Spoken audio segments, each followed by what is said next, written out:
예수께서 이르시되 이미 목욕한 자는 발밖에 씻을 필요가 없느니라. 온 몸이 깨끗하니라. 너희가 깨끗하나 다는 아니니라 하시니. 아멘. 이제 몇 주간 동안은 회개의 기쁨에 대해서 큰 주제를 가지고 어떻게 하면 하나님 앞에 내 믿음을 회복할 수 있는가, 이 어려울 때 더욱더 하나님 앞에 열정을 다할 수 있는가를 한번 같이 살펴보기를 원합니다. 그래서 오늘 그 작은 주제를 가지고 정죄와 징계라는 제목을 가지고 은혜를 나누려고 합니다. 여러분, 십자가의 능력, 십자가에 대해서 우리가 계속해서 말씀을 수요 예배를 통해서 들으셨죠. 십자가에게는 능력이 있다고요. 어떤 능력이 있을까요? 크게 두 가지인데요. 한번 자막을 띄워주시겠습니까? 십자가에는 크게 두 가지의 능력이 있습니다. 한번 같이 읽어볼까요? 시작. 십자가의 능력은 죄인임을 깨닫게 하는 능력과 깨끗하게 되었다는 사실을 깨달아지고 믿어지는 능력이 있다라고 얘기하고 있습니다. 십자가를 볼 때마다 우리가 생각해야 되는 게 뭐예요? 내가 죄인이었다를 생각해야 되는 거예요. 그래서 십자가를 볼 때마다 회개하는 마음, 애통하는 마음이 우리 가운데 계속해서 있어야 되는 거예요. 또한 어떻습니까?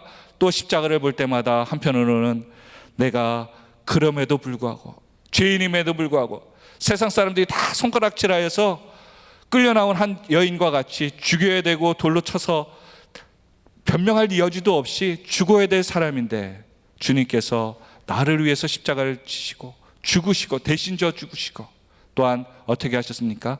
깨끗하게 되어 내가 주님 앞에서 그것을 믿고 사는 사람이 되었다. 그 감격으로 살아가는 인생이에요.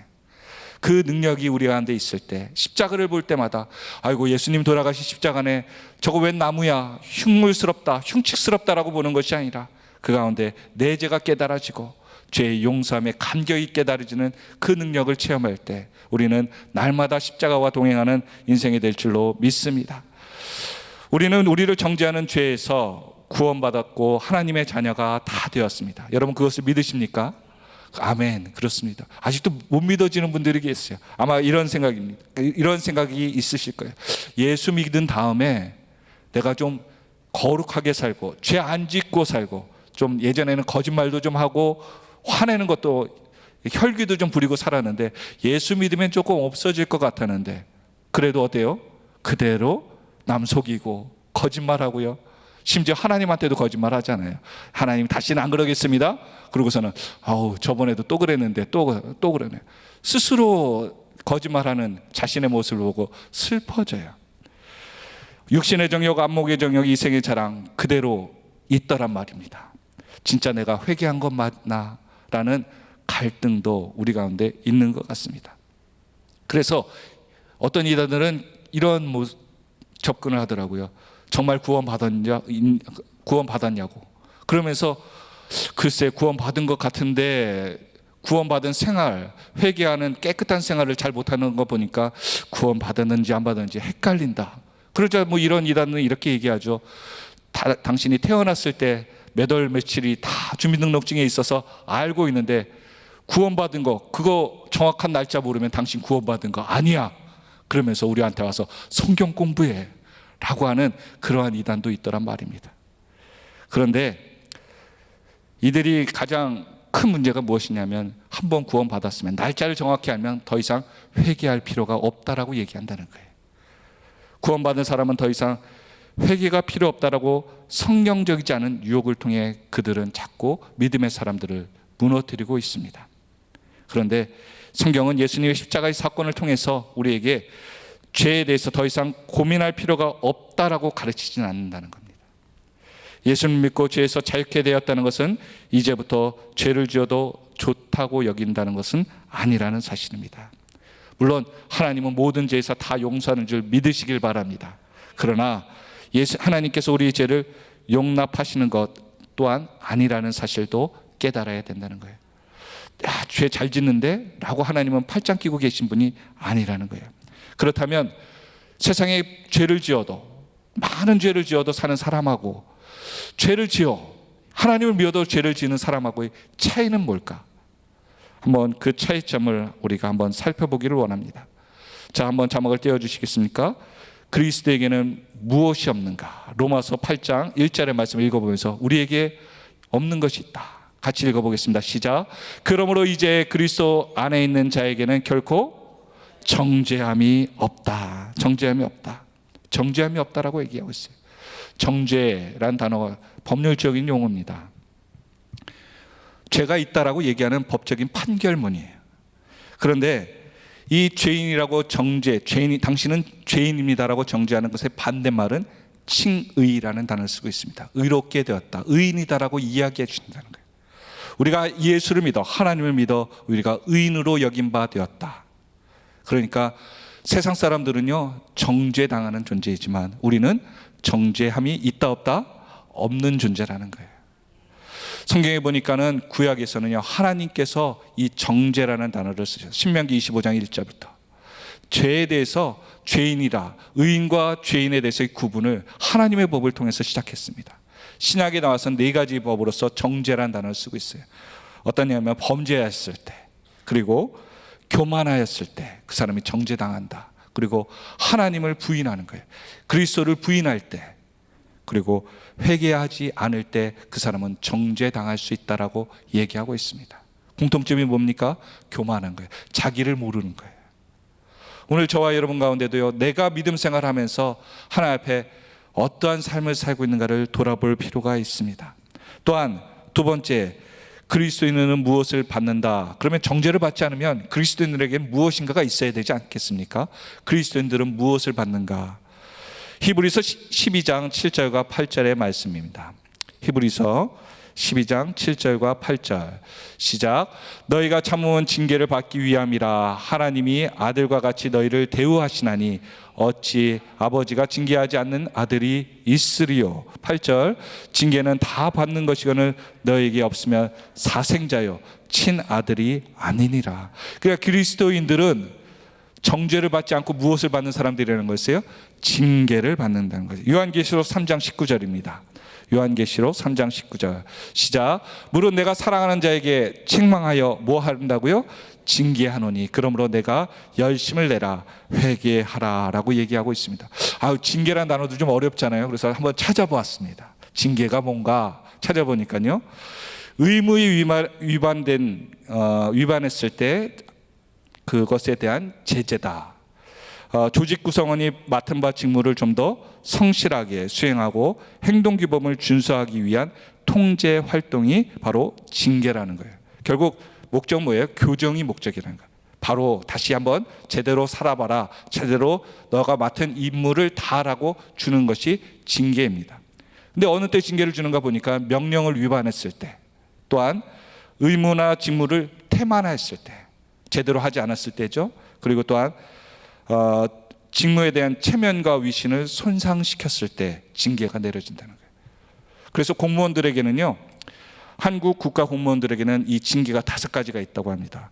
파면, 해임, 정직, 감봉, 견책 등이 있대요. 이게 이제 세상적인 법이겠죠. 그러나 우리가 하나님 앞에 그리스도인으로서 하나님의 명예를 훼손시켰을 때, 우리가 그리스도인들의 책임을 다하지 않고 말씀을 지키지 않을 때 우리에게 무엇이 있다는 거예요?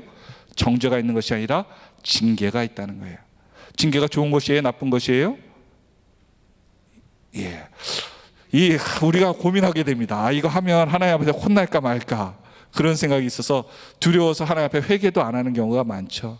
그러나 하나님 앞에 우리가 회개하고 나가면 하나님 앞에서 회복의 역사가 있다는 거예요. 우리가 고민할 필요가 있죠. 무엇입니까? 지금까지 신앙생활을 하면서 하나님께 징계라고 느껴질 만한 일들이 나의 삶 가운데 있었는가를 우리는 고민하며 살 필요가 있습니다.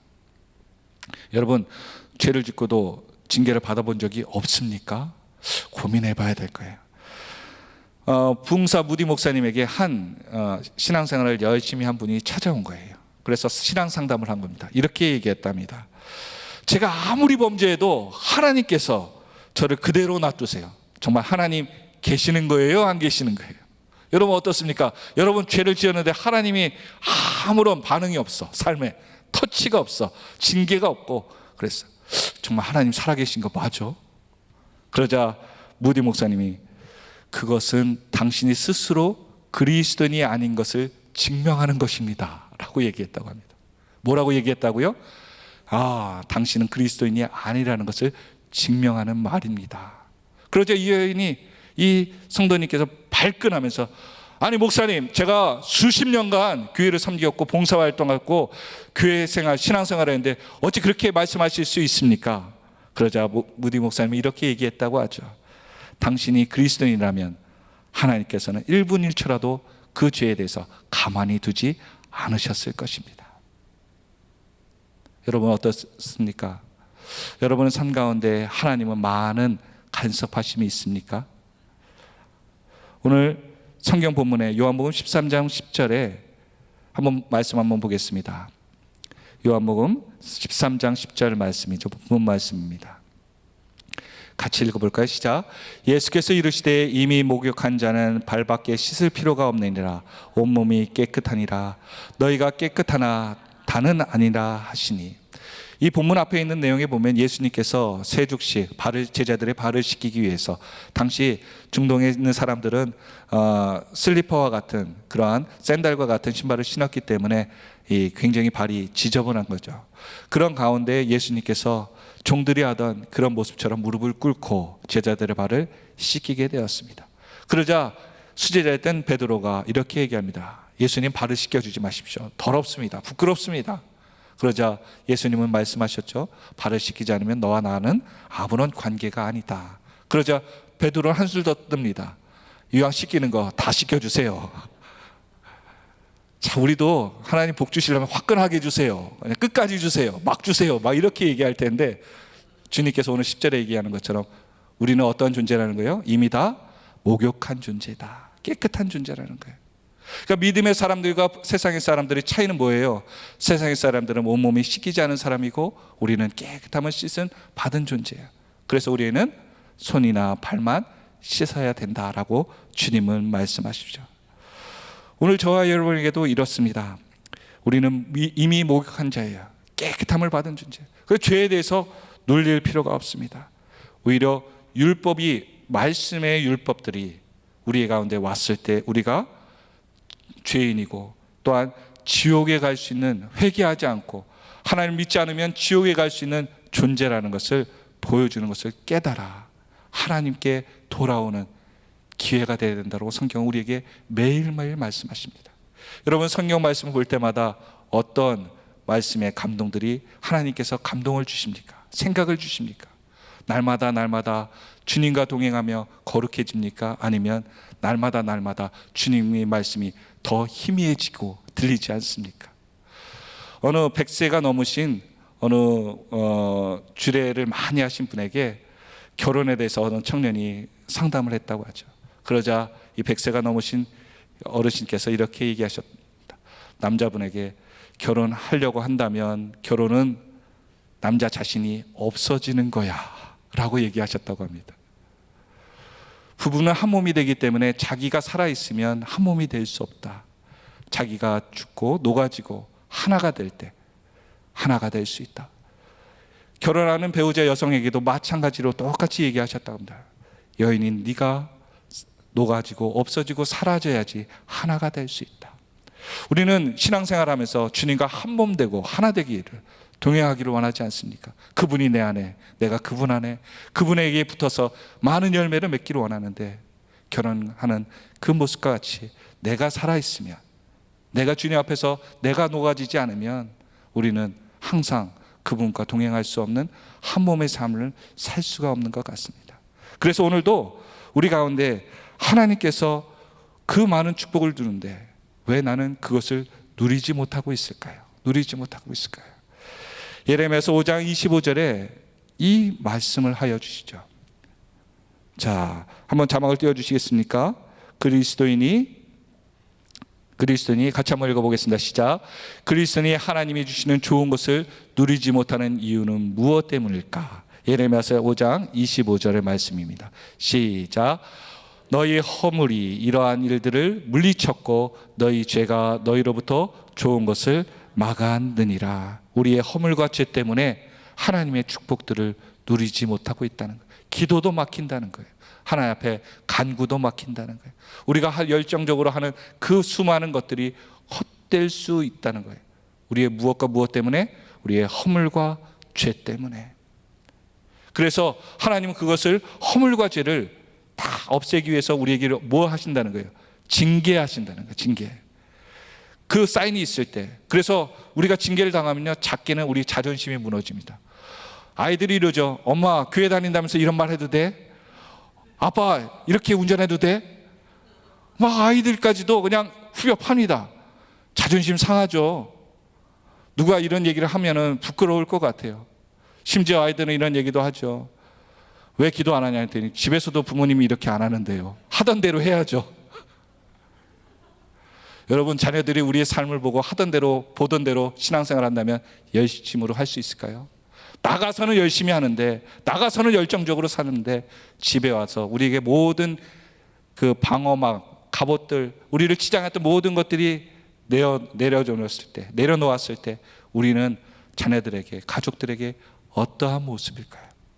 그렇죠?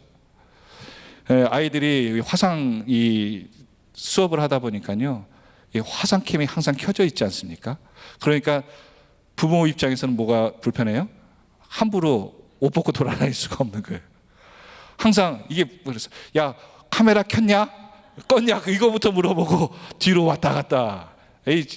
아이들 방이 이제 여러 곳에서 이렇게 수업을 하다 보니까 방에 떨어져 있더라도 소리라든지 잘 못 내더라고요. 그런데 우리가 그런 우리의 삶이 다 노출되고 있는 상황 가운데 나는 하나님 앞에서 인정받을 수 있는 그 믿음의 비밀들을 갖고 있느냐?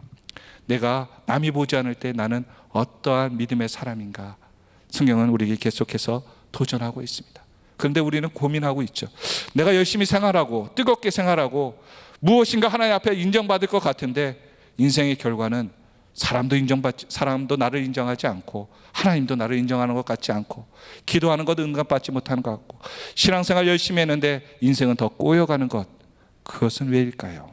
오늘 예레미야서 5장 25절에 있는 것처럼 우리의 많은 허물들을 하나님 앞에 치료받지 못했기 때문에, 또한 하나님 앞에서 내가 확실하게 회개치 않은 그 죄의 담이 하나님에 대한 영광과 축복을 막고 있기 때문이라고 성경 우리에게 도전하고 있습니다. 하나님의 부흥과 은혜 어디서 주실까요? 죄 위에는 머물지 않습니다. 죄에 있는 더러운 곳에는 부어줄 수가 없어요. 어느 분은 그렇게 얘기하더라고요. 그릇을 깨끗이 씻었습니다. 근데 왜 하나님께서 이만큼의 축복밖에 안 주세요? 라고 얘기하는데, 하나님께서 생각해봐라. 하늘에서 비가 내린다. 목이 마른데 그 비를 마시려고 그릇을 준비했는데 조그만 종자기 같은 조그만 그릇 가지고 갖다 대면 그곳에 물이 많이 차겠느냐? 우리의 인생도 믿음도 마찬가지인 것 같아요. 징계와 연단을 통해서 우리의 그릇을 넓히고 하나님 앞에서 하나님에 대한 믿음에 대한 연단을 통해 우리의 그릇이 넓어지는 아픔이 있다면 하나님의 은혜를 더 많이 수용하고 누릴 수 있는 존재가 될 줄로 믿습니다. 오늘 우리 자신에 대해서 스스로 정죄는요, 솔직히 말씀드려서 법에 대한 판단은 누가 할 수 있습니까? 인간 세상에는 판사가 할 수 있습니다. 영적인 판단 할 수 있는 분은 누구이십니까? 하나님이시라는 거예요. 하나님. 그러기에 우리가 남을 정죄하거나 우리가 누구에 대해서 판단하는 것은 하나님의 자리에서 하는 짓이라는 거예요. 그 사람이 잘 됐어 못 됐어 라고 하는 것은요, 분별은 할 수 있습니다. 그러나 그 사람을 정죄하는 순간 우리는 하나님의 자리에 앉아 있다는 거예요. 그 판단은 누구에게 맡겨야 되는 거예요? 하나님께 맡기는 믿음도 있어야 되는 거예요. 그래서 내가 옳다고 하면서 행동하는 그 모든 것들을 내가 분별하여 그것을 통해 누구를 바라봐야 되는 거예요? 타산지석 자신을 바라보는 거예요. 너도 그럴 수 있어. 너도 하나님을 섬긴다고 했는데 언제든지 그렇게 넘어질 수 있어. 너도 언제든지 너가 안 넘어지더라도 너희 가족의 상처를 통해 너도 넘어질 수 있어. 오늘 저와 여러분 하나님을 섬긴다고 하고 하나님 앞에서 어려운 가운데 길을 가시는 분들이 있다면 하나님께서 그것은 자녀라고 인정하시는 거예요. 회복시킬 수 있는 기회라고 인정하시는 거예요. 그것을 저주라고 바라보지 않고 믿음의 눈을 열어서 하나님 앞에 영광 돌리는 저와 여러분이 되기를 예수 그리스도의 이름으로 축원드립니다. 하나님의 자녀라도 죄를 지으면 기쁨도 기도도 감사도 평화도 모든 것들이 사라지게 됩니다. 모든 힘은 빼앗긴 삼손과 같이 또한 무능한 그리스도인이 될 수 있다는 것을 깨닫고 오늘 하나님 앞에서 축복을 누리고 사는 저와 여러분이 되기를 예수 그리스도의 이름으로 축원드립니다. 그런데 여러분, 징계가 좋아요, 나빠요? 아까 이야기를 하다가 말았는데 저도 싫습니다. 누가 이 죄를 지으면요, 사람들은 사람들 앞에서 못 짓는 것 같아요. 누가 저한테 가서 야, 너 저기 누구에 대해서 한번 여기서 속 시원하게 한번 까발려 봐라, 그러면 할 수 있어요, 없어요? 못 합니다. 죄 짓는 거에 사람들 쳐다보면요, 내가 너를 하는 것을 보고 있다라고 하면요, 절대로 못 합니다. 사람들이 안 볼 때만 해. 결국은 우리가 죄를 짓는다는 건 뭐예요? 하나님이 보고 있다는 것을 모르고 하나님을 무시하는 행동일 수 있다는 거예요. 그러니까 죄를 지어. 하나님께서 내가 죄를 지을 때마다 나 네 옆에 있다, 지금 보고 있다, 심지어 내가 핸드폰으로 널 촬영하고 있다 라고 하신다면 우리가 죄를 쉽게 지을 수 있을까요? 이 죄라는 것은요, 그렇게 하나님을 무시하는 행동이라는 거예요. 우리는 쉽게 죄를 짓죠. 그런데 죄보다 더 무서운 것이 있습니다. 죄보다 더 무서운 게 뭘까요? 회개하지 않는 마음이라는 거예요. 죄를 지었더라도 회개할 수 있잖아요. 하나님이 용서해 주시니까.